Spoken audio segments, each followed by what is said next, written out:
नमस्कार, स्वागत है आपका संसद टीवी में। मैं हूं रामवीर श्रेष्ठ। देश के प्रधानमंत्री ने एक बार देश की आबादी पर गर्व करते हुए कहा था कि देश के 140 करोड़ लोग अगर विकास की दिशा में एक एक कदम भी बढ़ाएं तो ये 140 करोड़ कदम होगा। जब हमारी सामूहिक ताकत एक साथ मिलकर किसी एक इनिशिएटिव को लेकर आगे की तरफ हम बढ़ते हैं तो उसके नतीजे कितने बड़े होते हैं, इसका अंदाज़ा आप लगा सकते हैं एक पेड़ माँ के नाम अभियान से। पिछले साल यानी 2024 में ये पहल शुरू हुई 5 जून को, और तब से लेकर अभी तक 80 करोड़ पेड़ लगाए जा चुके हैं। लक्ष्य इसी साल इसी अभियान के तहत 140 करोड़ पेड़ लगाने का है, और इसमें 2,08,000 से ज़्यादा स्कूल्स इसमें अभी तक शामिल हो चुके हैं। सेलिब्रिटीज़ शामिल हो चुके हैं।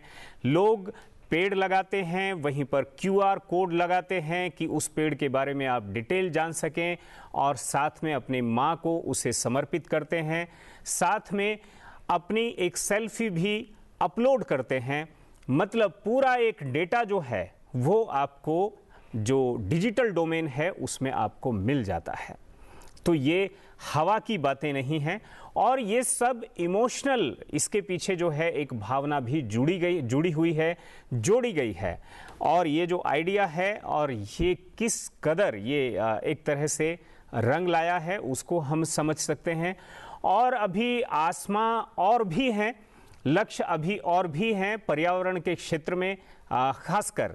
और इन सभी चीज़ों को समझने और समझाने के लिए हमारे साथ जो मेहमान जुड़े हैं उनका परिचय सबसे पहले मैं आपसे कराता हूं। हमारे साथ RR रश्मि हमारे साथ जुड़ेंगे। आपका बहुत बहुत स्वागत है। टेरी से हैं आप। डॉक्टर उषा मीणा हमारे साथ जुड़ेंगी, आप JNU से हैं। आपका बहुत बहुत स्वागत है। और स्टूडियो में संजय स्वामी हमारे साथ हैं, पर्यावरण और पानी को लेकर 2 किताबें लिख चुके हैं। आपका बहुत बहुत स्वागत है। और इस चर्चा को सबसे पहले हम डॉक्टर उषा आपके साथ हम शुरू करें। ये जो पहल है, जब इस तरह की कोई सकारात्मक पहल, और जिसमें मैं देखता हूं कि 1 करोड़ पेड़ लगाने वाला व्यक्ति, 2 करोड़ पेड़ लगाने वाले लोग, ऐसे जो लोग हैं वो फेसेस के नाम पर उन्हें लेकर खबर बनती है। लेकिन ये देश के लोगों की सामूहिक ताकत है, और वैसे भी ये सबका काम है, और सब अगर इसको करें तो ये कितना सहजता से हो सकता है, और हुआ है, और होने की दिशा में आगे बढ़ रहा है। क्या कहेंगे आप? बिल्कुल सही। ये जो अभियान है हमारा, एक पेड़ के नाम अभियान, हमारे प्रधानमंत्री श्री नरेंद्र मोदी जी ने 5 जून 2024 को स्टार्ट किया था। और उस अभियान के तहत उन्होंने जो टारगेट रखा था कि हमें 80 करोड़ सैपलिंग्स को, मतलब ट्रीज को लगाना है 2024 तक। और उस टारगेट को अब ये हम इसको कहते हैं एक पेड़ के नाम का सेकेंड वर्जन, जिसमें मतलब लोगों ने बढ़ चढ़ के पार्टिसिपेट किया। हर किसी ने, मतलब बच्चों से लेके एडमिनिस्ट्रेटिव ऑफिशियल्स ने, महिलाओं ने, सबने पार्टिसिपेट किया। तो उसको देखते हुए इस टारगेट को रखा गया कि 140 करोड़ हमें ट्रीज का प्लांटेशन करना है। लेकिन इसमें सबसे बड़ी बात ये है कि इस जो अभियान को प्रधानमंत्री जी ने एक एक हमारे जो देश के जो निवासी हैं, नागरिक से जोड़ दिया। और इसकी जो ताकत है ये इतनी बड़ी है, क्योंकि ये हम देख रहे हैं कि इसमें एक जनरल लोग लग रहा है कि हम एक प्लांट लगा दे रहे हैं, लेकिन आपको नहीं पता, उसको नहीं पता, अगर वो एक पेड़ लगा के वो देश की कितनी सारी पॉलिसीज को अचीव करने में कंट्रीब्यूट कर रहा है। हमारे देश ने अपने कंट्रीब्यूट, मतलब हमारे देश की कई पॉलिसीज में हमारा एक कमिटमेंट है कि हम जैसे बाय 2030 जो है, हम लोग अपना 2.3 to 3 billion gigaton of carbon को जो है अपना सिक्वेस्टर कर लेंगे। और उसके अलावा हमारा फॉरेस्ट पॉलिसी में कंट्रीब्यूशन है कि हम कमिटमेंट है कि हम 33% ऑफ इंडिया का जो टोटल ज्योग्राफिक एरिया है, मतलब फॉरेस्ट को रिस्टोर करेंगे। तो इस तरह की जो ड्राइव है वो हम लोगों को मतलब लोगों को इमोशनली अटैच करके। और आपने देखा होगा इससे पहले भी प्लांटेशन ड्राइव्स चलती थी, लेकिन होता क्या था, लोग लगा के भूल जाते थे। लेकिन ये हम कहते हैं मदर के नाम से, तो एक तरह से हम एक धरती माँ को एक तो ग्रेटिट्यूड भी पे कर रहे हैं, और अपनी मदर से हम रियलाइज कर पाते हैं कि एवरीबडी नोज कि हमने अपनी हमारी माँ ने हमें कैसे पाला पोसा, और उस पोर्शन को हम कितने मतलब हमारा लगाव और प्रेम उससे होता है। तो जब आप किसी अगर पेड़ हमने को पेड़ की केयर नहीं की तो एक सबकॉन्शियस माइंड में ये भी आएगा कि हमने अपनी माँ की केयर जो है उसमें हम कमी कर रहे हैं। सही कह रहे हैं आप एकदम। तो इस तरह से उसको जोड़ के, और ये बहुत इंपॉर्टेंट है जो हम ये प्लांटेशन कर रहे हैं, इस ये हमारी पॉलिसी भी तभी अच्छी होगी जब हम उन पेड़ों का ध्यान रखेंगे। और ये है कि जब ये एक एस्टिमेशन है, साइंटिफिक एस्टिमेशन है कि कोई भी एक प्लांट जो होता है हर एक एज के हिसाब से, जैसे 5 से 10 का साल का जो पेड़ होगा वो अलग अमाउंट की कार्बन सिक्वेस्टर करेगा, 10 से बिल्कुल। 20 साल अलग करेगा, और 20 से 40 25 साल तक की उम्र में ये माना जाता है कि जो एक प्लांट है वो 300 केजी तक कार्बन सिक्वेस्टर कर सकता है। तो इस अभियान से भगवान मतलब हमारे ये हमारी दूरदर्शिता है हमारे प्रधानमंत्री जी की, कि उन्होंने इसमें लोगों को जोड़ के और लोगों के द्वारा इस अभियान को सफल बना के, और इसके उसके साथ साथ सरकारों को और विभिन्न क्षेत्रों के जो अग्रणी लोग हैं उनको इससे जोड़ के इस अभियान को सफल बनाने की कोशिश की जा रही है। साथ ही साथ इसके थ्रू हम डिफरेंट पॉलिसीज को भी, अपने कमिटमेंट्स को अचीव करने की कोशिश कर रहे हैं। बिल्कुल, आर रश्मि साहब हमारे साथ में हैं। ये जो सामूहिक कोशिश है, जो सामूहिक प्रयास है, रश्मि साहब, इसको लेकर के क्या कहेंगे आप? ये धन्यवाद रामवीर जी। ये बड़ा ही अच्छा अभियान है और इसके पीछे प्रधानमंत्री जी की बड़ी गहरी सोच है। तो मैं उनका अभिवादन करता हूं इस सोच के लिए। इसमें दो बातें हैं। एक तो हम हर वन महोत्सव का जब दिन आता है तो हमारे यहाँ पेड़ लगाने का अभियान चलता रहता है, कई सालों से चलता आ रहा है। लेकिन फिर भी हम देख रहे हैं कि पेड़ों की संख्या और हमारा जो हरित कवर है ये उतना बढ़ नहीं रहा है जितना हमें जितना बढ़ना चाहिए पर्यावरण के संरक्षण के लिए। बिल्कुल। और तो इसमें दो कारण हैं जो मुझे लगता है कि प्रधानमंत्री के विचारों में होंगे। एक तो ये है कि जमीन की कमी है जंगलों के अंदर। जो हमारा जो हरित ग्रीन कवर या जो वृक्षावरण या वनावरण का जो प्रोपोर्शन है, जो शेयर है, वो कम है। करीब अभी 25.5% है टोटल हमारे पूरे देश का। 25.5% जो धरती का जो कवर है वो पेड़ों के अंदर है, वृक्षावरण है। लेकिन वो जंगलों के अंदर जो है वो उसके बाहर जो जमीन है वो कम है। जंगलों के अंदर अभी हम पेड़ लगाने की संभावना कम है। जो भी हो रहा है उसका जो फल हमें मिल रहा है वो तो ठीक है, लेकिन जब तक हम लोगों को ये पब्लिक मूवमेंट नहीं बनाएंगे और जंगलों के बाहर पेड़ों का लगाने का अभियान आगे नहीं बढ़ाएंगे तब तक ये सफल नहीं होगा। यही एक सोच होगी प्रधानमंत्री के इस अभियान के पीछे कि जो जंगलों के बाहर जमीन है और जो हमारा जो लोक शक्ति है उसका इसमें योगदान होना चाहिए। हर व्यक्ति को इसमें लगना चाहिए। तो उन्होंने 2021 में मिशन लाइफ मिशन चलाया था। इसमें हर व्यक्ति को पर्यावरण के संरक्षण के लिए अपना व्यक्तिगत कंट्रीब्यूशन देना चाहिए। तो पेड़ लगाने का एक कंट्रीब्यूशन उसका एक हिस्सा है। दूसरी बात यह है कि एक तो ये हर व्यक्ति को संरक्षण से, प्रकृति के संरक्षण में, प्रकृति के संवर्धन से जोड़ना चाहिए। एक तो ये भावना है।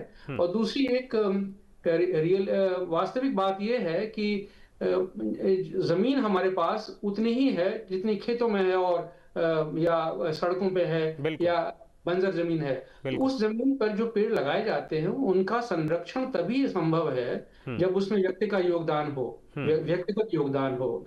तो इसके लिए हमें एक लेकिन व्यक्तिगत योगदान की ये एक अनूठी पहल है। मैं आऊंगा आपकी तरफ, और हमारे साथ संजय स्वामी जी हैं। कई बार सरकारी पेड़ आते हैं, उन पेड़ों को ग्राम पंचायतों तक लाया जाता है, वहाँ से वो गाँवों में लगते भी हैं, लेकिन उनके बारे में बहुत सारी बातें होती हैं। मगर ये जो पेड़ों को लगाने को लेकर मतलब एक भावना को एक साथ जोड़ा गया और फिर उसे जिस तरह से क्रियान्वित किया गया, एग्जीक्यूट किया गया, वो हम देख रहे हैं। और उसमें से लोग जो हैं मतलब बहुत कुछ उसके साथ जोड़ लगाते हैं। ठीक है, वो सेल्फी खींचते हैं, अपलोड करते हैं, पानी देते हैं, खाद देते हैं, और उस पेड़ की डिटेल जो है उसका QR कोड वगैरह भी वहाँ लगा देते हैं कुछ लोग। तो ये सारी जो चीज़ें हैं, ये आपको लगता है कि ये ज़्यादा इफ़ेक्टिव भी होने जा रहा है? जी बिल्कुल। एक तो हमारे प्रधानमंत्री बहुत दूरदर्शी सोच के हैं। पूरा उसका वो प्लानिंग करते हैं, डिटेल उसका होमवर्क करते हैं। चाहे हम बेटी बचाओ अभियान लें तो सेल्फी विद बेटी लोगों ने लगाया, इसी प्रकार से स्वच्छता अभियान उन्होंने चलाया, इसी प्रकार से पूरा योजना बना के उन्होंने इस एक पेड़ माँ के नाम का योजना बनाई है।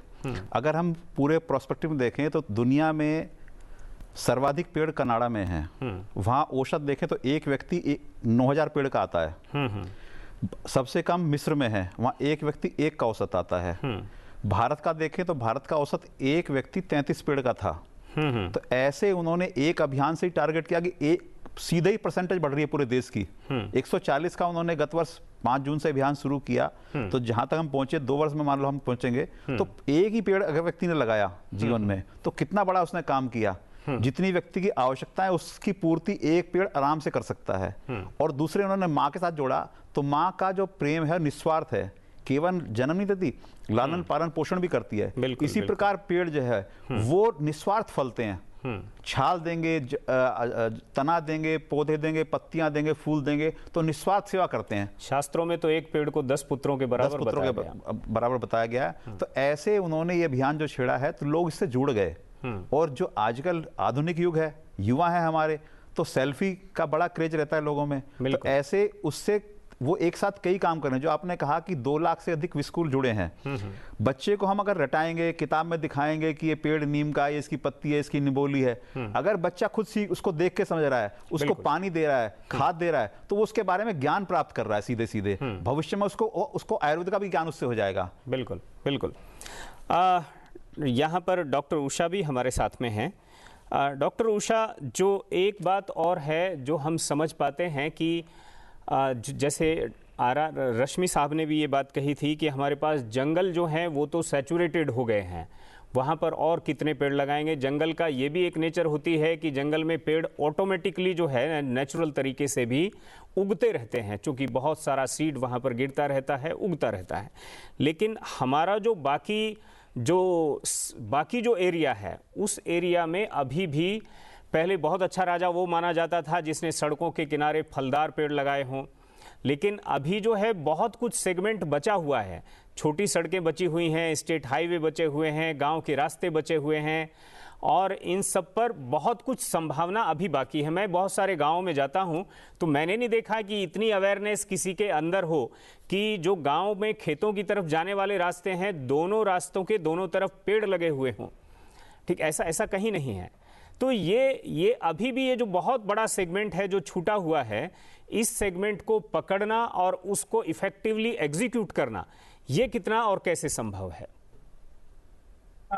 एक्चुअली इसको आपने जो एकदम सही बोला, एंड रश्मि सर ने भी एकदम सही से बताया कि हमें ये फॉरेस्ट कवर के बाहर के जो एरियाज हैं जहाँ पे प्लांटेशन पॉसिबल है, उन अपॉर्चुनिटीज को एक्सप्लोर करके वहां पे अपना ट्री कवर को बढ़ाना है। तो इसके लिए इस डायरेक्शन में आप देखिए, अभी national highway authority of India ने भी पहल की है कि वो अपने जो हाईवेज हैं उनके चारों मतलब दोनों तरफ प्लांटेशन ड्राइव कर रहे हैं।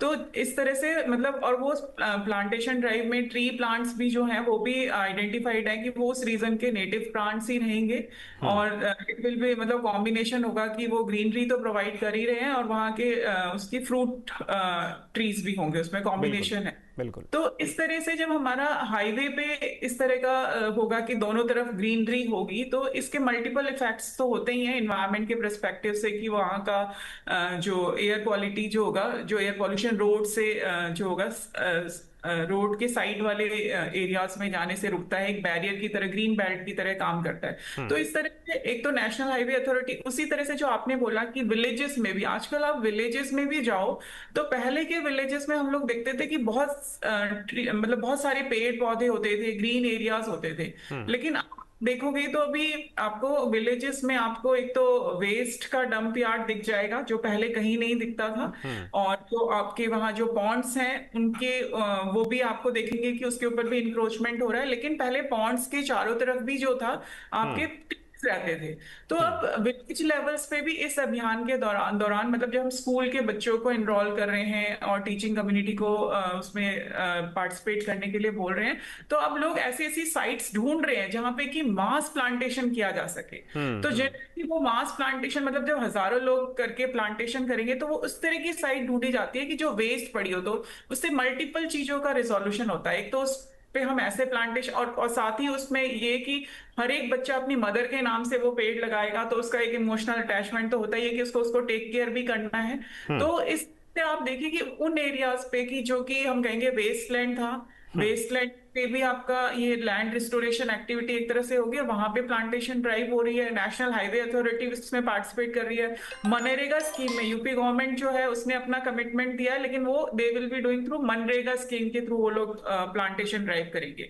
तो मनरेगा स्कीम में भी वो साइट्स आइडेंटिफाई करी जाएंगी जहां पे कि प्लांटेशन से हमें एडिशनल बेनिफिट्स भी हों। तो इस साइट्स का आइडेंटिफिकेशन मैं कहूंगी कि विलेज लेवल पे, डिस्ट्रिक्ट लेवल पे अथॉरिटीज कर रही हैं और वहां पे लोकल्स को वो इन्वॉल्व कर रहे हैं इस अभियान के तहत कि आप आएं और अपना प्लांटेशन ड्राइव को सक्सेसफुल भी बनाएं और उसके साथ ही साथ वो हमारी डिफरेंट एनवायरमेंटल बेनिफिट्स। बिल्कुल बिल्कुल रश्मि साहब, ये बात भी आती रही है सुझाव के तौर पर कि ये जो बाकी जिस एरिया को आपने इशारा किया कि बहुत कुछ बचा हुआ है और उसको आइडेंटिफाई करना चाहिए और उसको सुझाव तो यहाँ तक आता रहा है कि उसको अलॉट भी करना चाहिए।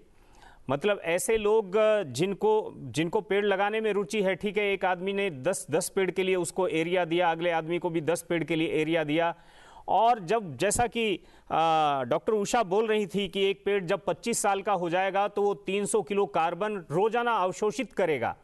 तो ये जो ग्रीन इंसेंटिव जो है वो उस आदमी को, अगर वो उन 10 पेड़ों को पूरी तरह से गार्ड करता है, पूरी तरह से उनको बड़ा करता है, तो ऐसे में अगर हम उस ग्रीन इंसेंटिव की अनाउंसमेंट करते हैं शुरू से ही और धीरे धीरे ग्रेजुअली उसको बढ़ाते हैं, तो ये अपने आप में लोगों का उसके साथ जो जुड़ाव है ये भी एक उसका एक तरीका और रास्ता हो सकता है। ये आप बिल्कुल सही कह रहे हैं कि यह अभियान जो चल रहा है अभी एक भावनात्मक स्तर पर चल रहा है। बिल्कुल, माँ का नाम जुड़ा हुआ है, इसलिए उम्मीद की जाती है कि हम उस पेड़ का बच्चा या कोई भी व्यक्ति उस पेड़ का संरक्षण करेगा, लेकिन यह काफी नहीं है। इसके चूंकि इसमें हमारे समाज में तरह तरह की दिक्कतें हैं। अभी जैसे उषा जी ने कहा कि अब गांव में पहले पेड़ होते थे, तालाब होते थे, अब कुछ दिखता नहीं है। उसके पीछे आबादी का भी दबाव है, अतिक्रमण है, आर्थिक दिक्कतें हैं। तो हम इन सब चीजों को ध्यान में रखते हुए हमें एक वित्तीय प्रोत्साहन देना पड़ेगा पेड़ों को लगाने के लिए। तो जो कोई पेड़ लगाता है अगर उसमें उसका फायदा नहीं दिखता है, किसान अगर कोई भी पेड़ लगाता है उसमें उसका फायदा नहीं दिखता है, तो वो पेड़ नहीं लगाएगा। तो इसमें मुझे दो चीजें लगती, ऐसा प्रतीत होता है कि दो चीजों को करने की आवश्यकता है।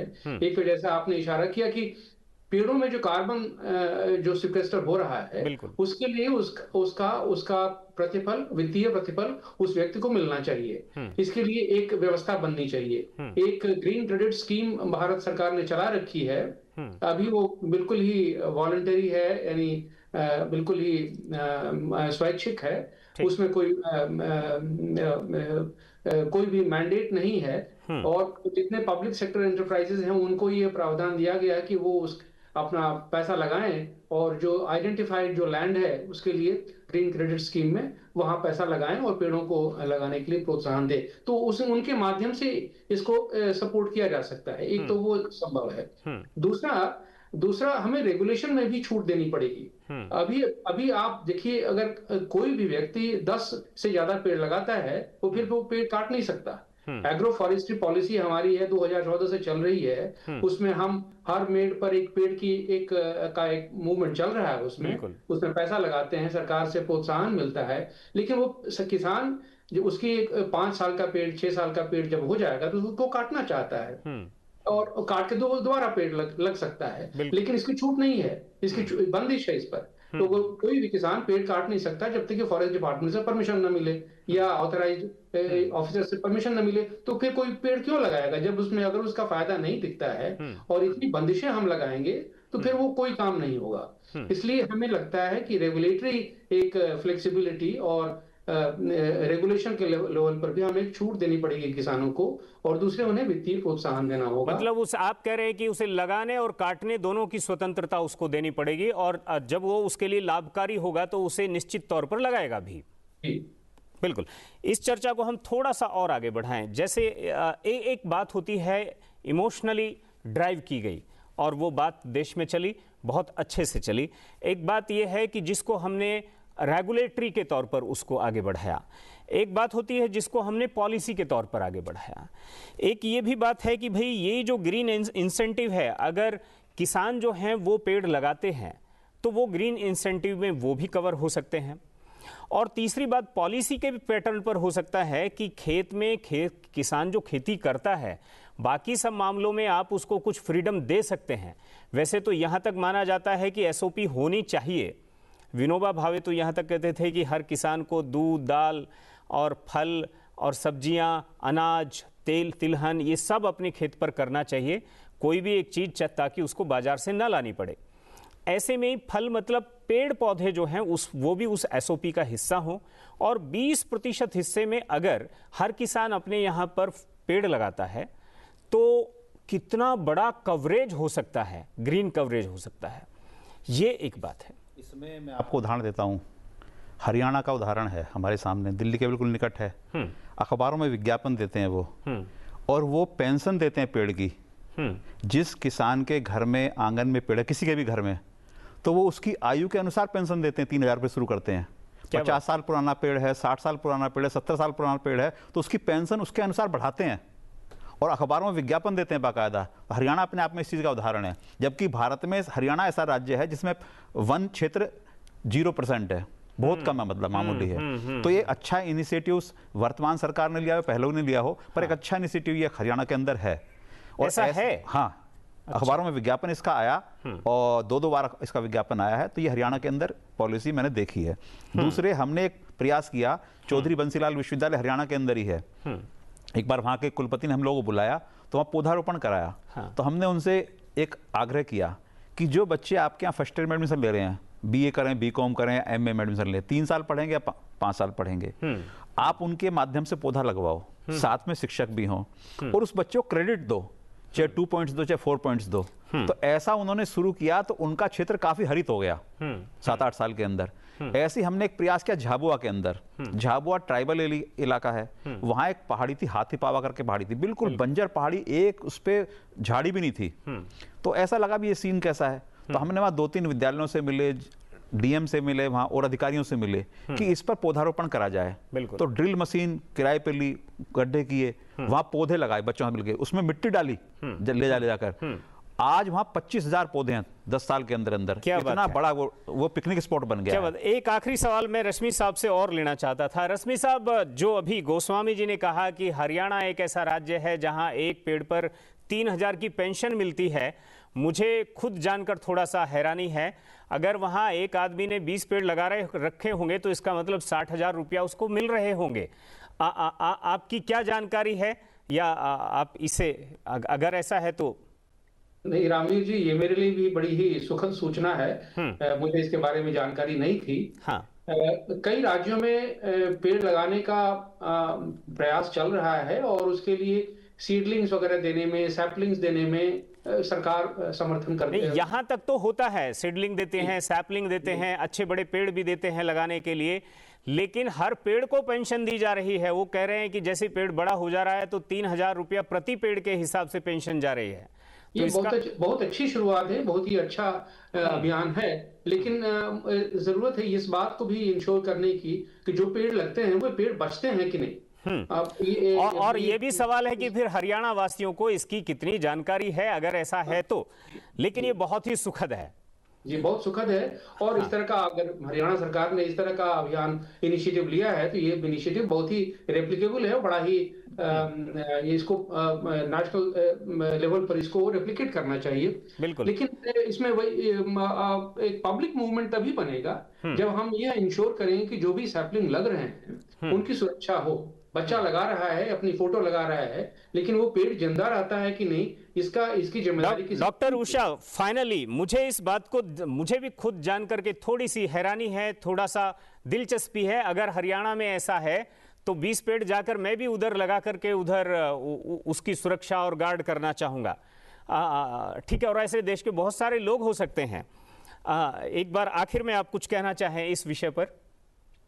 नहीं, एक्चुअली ये सुनकर तो खैर मुझे भी सुखद आश्चर्य हुआ, और इसको हम एक केस स्टडी की तरह देख सकते हैं कि अगर कोई गवर्नमेंट ये कर रही है तो किस पॉलिसी की तरह कर रही है, और किस स्कीम के अंदर में कही है तो उसको कैसे रेप्लिकेट किया जा सकता है। दूसरी तो ये जैसे प्रोत्साहन होगा उन लोगों का जो पेड़ों का संरक्षण करते हैं। बिल्कुल। लेकिन के साथ हमारे यहाँ पे मैं एक और कंपोनेंट इसमें जोड़ना चाहूंगी कि हमारे यहाँ पब्लिक प्राइवेट पार्टनरशिप में भी काफी इस क्षेत्र में काम हो रहा है। तो हमारी जो कॉर्पोरेट्स होती हैं वो अपनी सीएसआर पॉलिसी के अंतर्गत भी, जैसे हमने बोला, वो अपनी सीएसआर पॉलिसी के अंतर्गत भी इस अभियान को और आगे ले जा सकती हैं। लेकिन साथ ही साथ सबसे इम्पोर्टेंट बात है एक एसओपी होना, कि हम कहते हैं हमारा ये नहीं है कि जो मैच्योर ट्रीज है उनका, जो सर ने रश्मि जी ने अभी बताया कि हमारे पास एक एसओपी होना चाहिए कि वो उस ट्री की अगर इतनी एज हो गई है तो फार्मर्स उसको काट सकता है, बशर्ते उसको रिप्लेस करने के लिए उसने कोई और भी अरेंज किया क्या।